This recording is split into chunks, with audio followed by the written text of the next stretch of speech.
Happy Easter, everyone.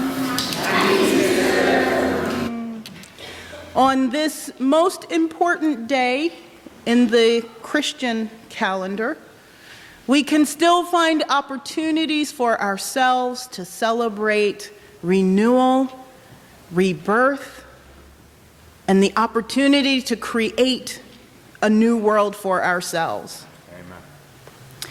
And in so doing, we have to start by acknowledging the world that we have now. Even the parts of it that are perhaps not problems, but maybe opportunities.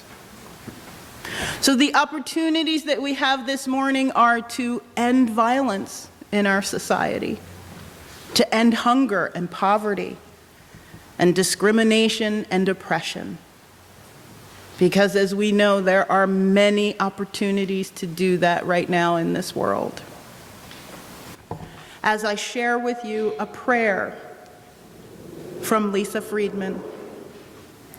Spirit of life and love, why is there something instead of nothing? Why do wishes sometimes come true when spoken beneath the stars? Why, after millions of years of life on this earth, does death still sting?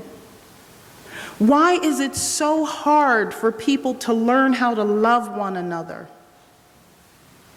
Why does my heart laugh with the first flower of spring? Questions rise up within our souls, born of fear and delight, sorrow and confusion.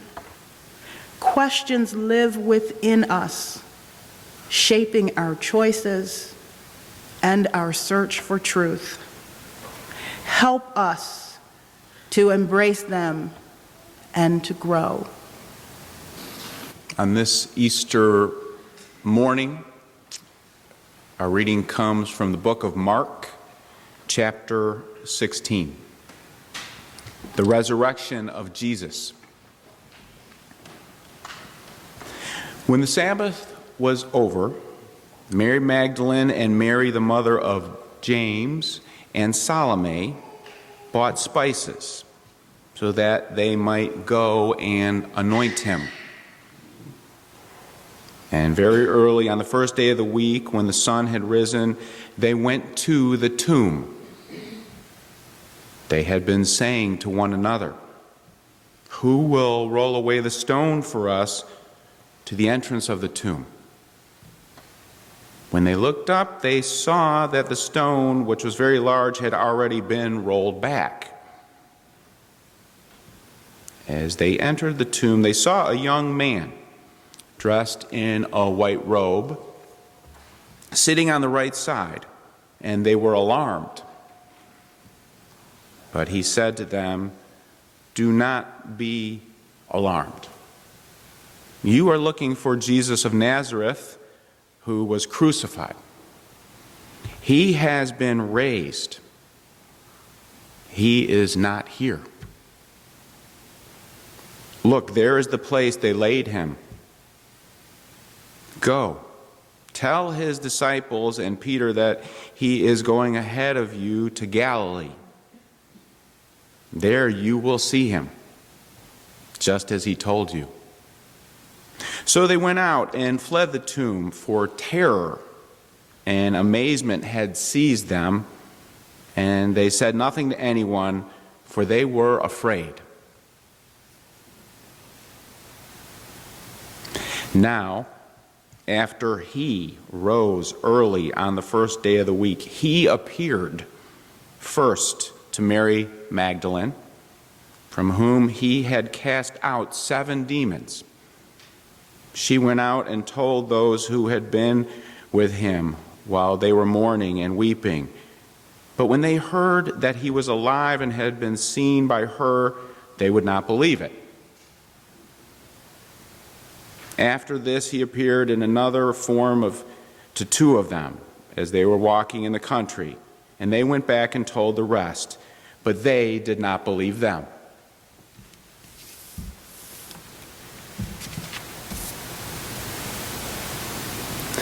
A young man in a white robe sits just inside the tomb. Somehow the boulder previously blocking the opening had been rolled to the side. Do not be alarmed, the man says. Jesus was raised from the dead, and he walked on down the road to Galilee. Mary Magdalene is relieved beyond words. She'll never forget Jesus' intervention and casting out of her demons, 7 demons, no less. Mary had been deeply grieving the execution of this caring man up on the cross who had been taken down, put to rest in the tomb. Mary now sees Jesus standing before her. Elsewhere, 2 men are walking down a quiet road along waving sheaves of grain, grazing goats. Behold, out of nowhere, Jesus appears.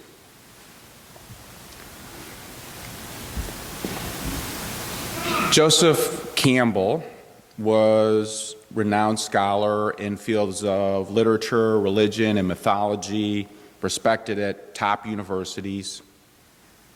Yet, Campbell encouraged that for religious celebrations we should put up a sign reading, "Heavy thinkers, stay out."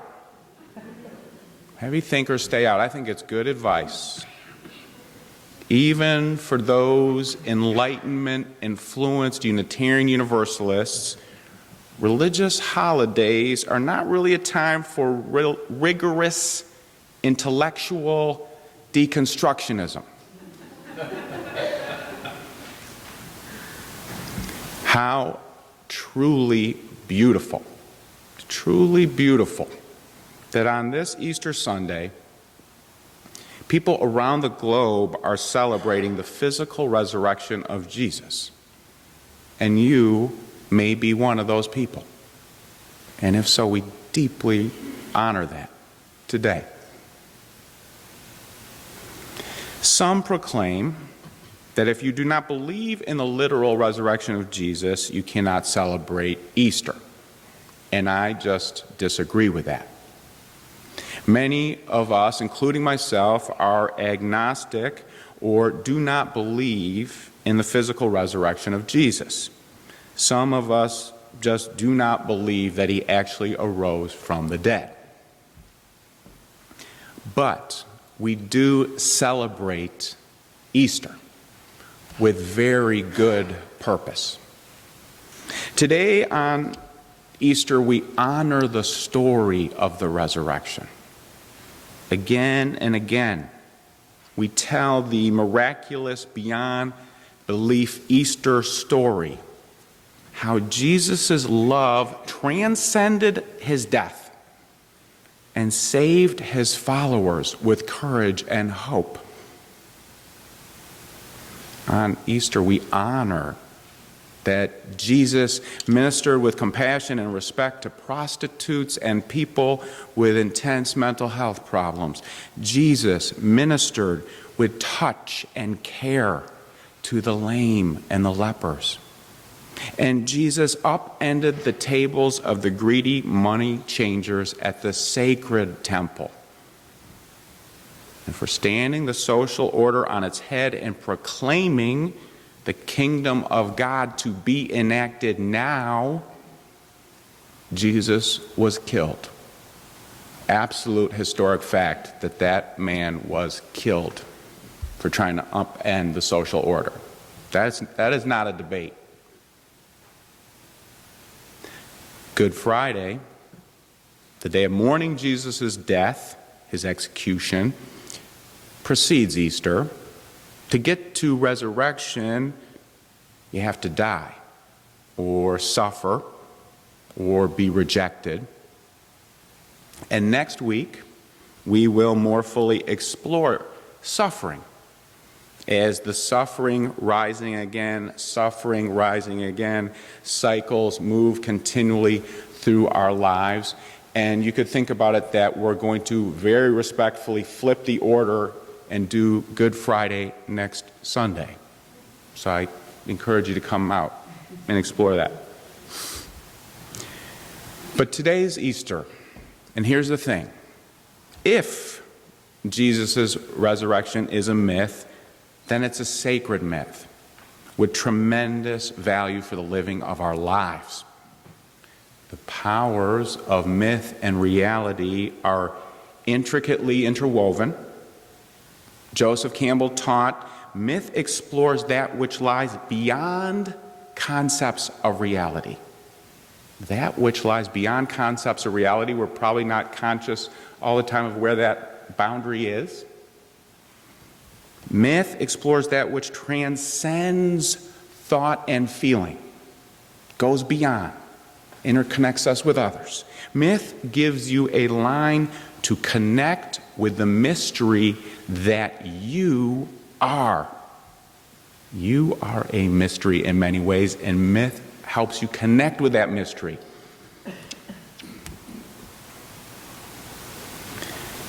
Reflecting upon experiences of our own lives, we believe in resurrection. You might not call it that, but I'll bet anything you believe in rising again and again. We are part of the mystery of resurrection. I base my ministry on that. Recently, I read about a Syrian refugee who was experiencing hope rising from despair. Cedra lived in a rural village which was attacked by soldiers. During one 30-minute period of horror, Cedra lost her niece, her father, and her 11-month-old baby to the bullets racing through her village. Cedra was so devastated she thought she would never feel life in her heart again. Especially because of her commitment to her 5 surviving children, Cedra knew she had to just keep putting one foot in front of the other. Eventually, she found safe passage to a sanctuary church in Lebanon. In that village, her children are now safe, eating well, receiving medical care, and most important to Cedra, she says, going to school and learning and growing. That for her and for her family is seeing and feeling hope rising from despair. Cedra says she dreams every day of one more rebirth, returning to Syria, and the kids going to school in their homeland. Easter stories, they deserve repeating again and again. Nothing supernatural need be involved. You don't have to have some divinity out there come in to help you out of your bind. But don't let that fool you, because Easter doesn't happen very often while we are living in spiritual solitary confinement. Jewish theologian Martin Buber talked about the I-thou connection. When we turn relationships into I-it, we shut down the connections between the human and the divine. We experience I-thou Easter blessings when people tell us, you matter to me. You are welcome here. We experience the flowing of I-thou blessings when we tell others, I am connected to you. I love you. I love you. These connections empower us to rise up with hope out of despair. A minister I adore, Fred Craddock, tells a story of a friend of his who was a nurse at a tuberculosis hospital. One day she resigned her job. She had fellows in there with one lung or less. At night, the guys would tie sheets together, sneak out through the window or the door, go out to the liquor store, get all liquored up, and then come in the next day wheezing and coughing. And one day, she just had enough. The nurse up and quit. She said, "Why should I care? They don't care. Let them die." The next morning, she got up, went back to care for her patients. You may have experienced hope rising out of despair when you or someone you love thought the game was over with drug or alcohol addiction, had no more options, were stuck in an avalanche of pain. You may have felt that you did not know how to go forward with your life when somebody ended a relationship that you thought should have ended forever.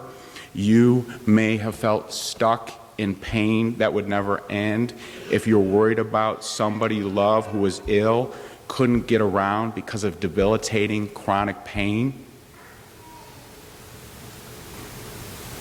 But you might have felt hope rise out of despair in those situations as well.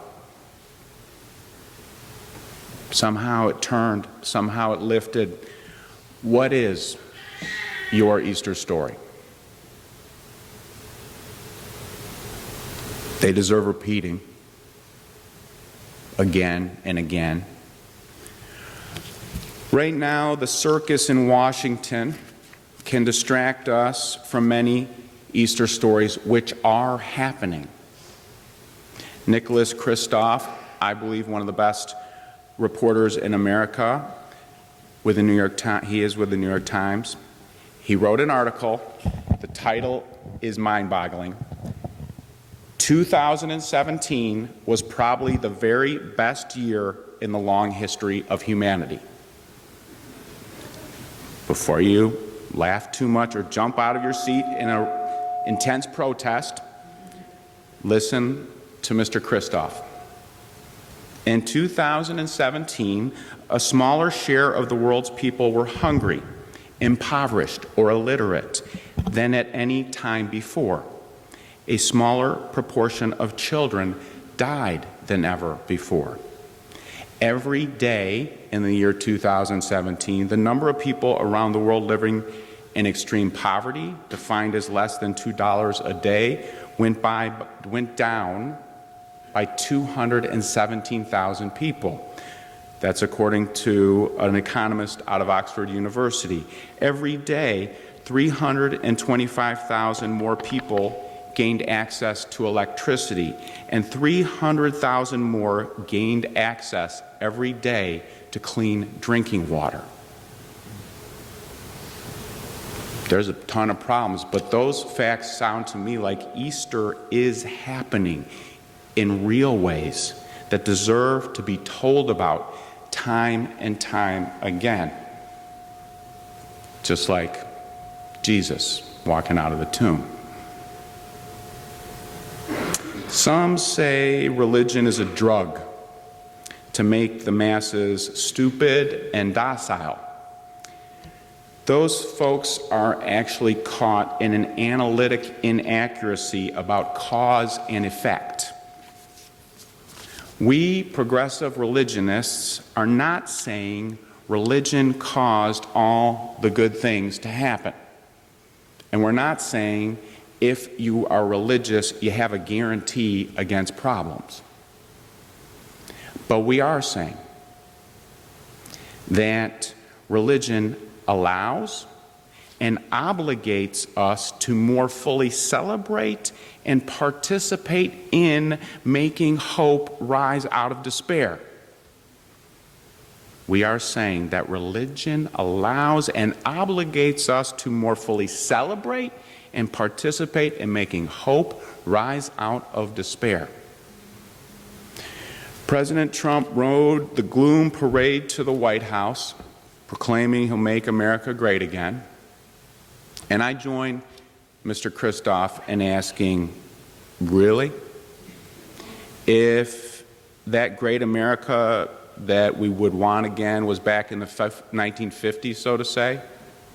We'd have legislated segregation, polio, bans on interracial marriage, gay sex, and birth control. Most of the world lived under dictatorships. 2/3 of parents had a child die before the age of 5 in 1950 in America. Nuclear standoffs, fog of war all over the world, stifling limits on women, including in America, and the worst famine in history. You can call it what you want, and you can focus on Good Friday, and we will next week, but don't forget, Easter is happening.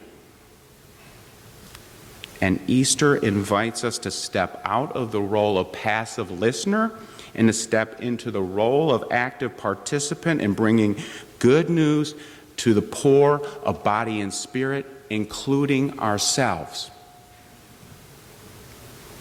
With the Easter spirit, we help to facilitate the grace of releasing the captives of selfishness and fear. Easter empowers and holds us accountable to rise again with fierce love and gentle compassion. Sultana is an Afghan woman from the Taliban heart band. She'd been forced to drop out of elementary school, but her home had internet, and so she taught herself English, then algebra and calculus with help of educational websites. Without leaving her home, Sultana went on to physics and string theory. She wrestled with Kant and then began to email with a distinguished astrophysicist. It's with the same hope out of despair commitment as Sultana that right now students around the country are working to reduce the epidemic of gun violence in our country. Youth are rising to lead us in protests of the unacceptable reality that there are 80 gun deaths a day in America. And when people who have lost their loved ones on the south side of Chicago and in Las Vegas and in the Tioga neighborhood of Philly and Parkland, Florida join together to make a new day, Easter promise can come true. That's the way it happens, right there. Poet Rashani Rhea puts it this way: there is a brokenness out of which comes the unbroken, a shatteredness out of which blooms the unshatterable. There's a sorrow beyond all grief which leads to joy, and a fragility out of whose depths emerges strength. You can believe whatever your heart and mind tell you to believe about Easter. I tell you, with the certainty of the man in the white robe and Mary Magdalene and the villagers walking down the road, Easter happens. May Easter happen in your life. May Easter happen in our communities. May Easter happen in our world. Blessings be. The dusk, a shadow, then a spark. Out of the cloud a silence, then a lark. Out of the heart a rapture, then a pain. Out of the dead cold ashes, life again.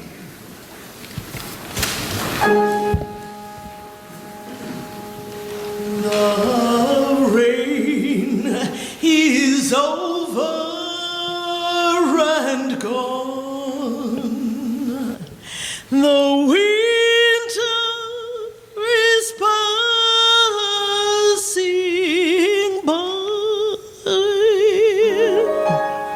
The time of singing is come.